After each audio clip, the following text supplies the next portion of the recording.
رحمت الله نبیل غټ رازونه ښکاره کړل. عبدالله او خلیل زاد سره روان کړي. ګرانو لیدونکو السلام علیکم. رحمت الله نبیل وایي په افغانستان کې د ښاغلي خلیل زاد د سولې په هلو ځلو شک لرم. یو ته وایي موقت حکومت به راځي او تاسو به یې په راس کې واوسئ، بل ته وایي چې موقت حکومت امکان نه لري.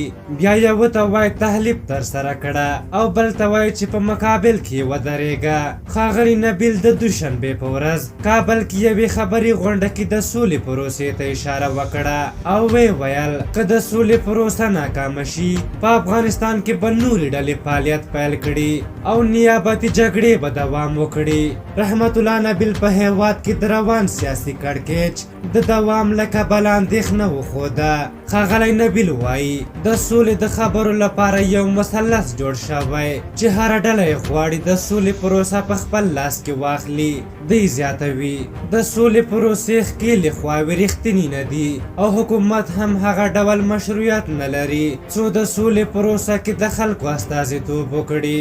د ملي امنیت دا پخوانی لوړپوړی چارواکی د افغانستان په شمالي ولایتونو کې د وسلو د ویش خبره هم کوي. هغه وویل په شمال کې وسلې یو تعداد په دې خاطر ویشي چې د دوی په حق کې بې عدالتي شوې او که چېرې دوی څه اقدامات کوي د یو ټیم پالیسي نه ده.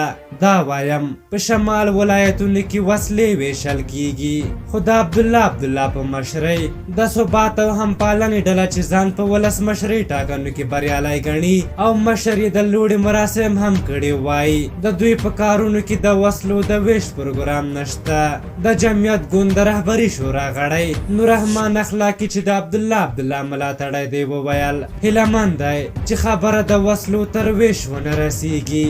هغه زیاته کړه موږ په دې اړه معلومات نه لرو او هیله مند یو چې د مقابل ټیم دریځ موږ دې کار ته اړ نه کړي. د یادولو ده چې په وروستیو ورځو کې ګڼو رسنیو دا راپورونه خپاره کړل چې د ثبات او همپالنې ډلې په شمال ولایتونو کې وسلې ویشلې. په هر حال تاسو د رحمت الله نبیل د خبرو په هکله څه نظر لرئ؟ خپل نظرونه هم راته په کومنټ کې ولیکئ. که زموږ ویډیو مو خوښه شوې وي ضروري لایک کړئ. تر بلې ویډیو مو په یو بخښونکي خدای سپارم. د الله په امان.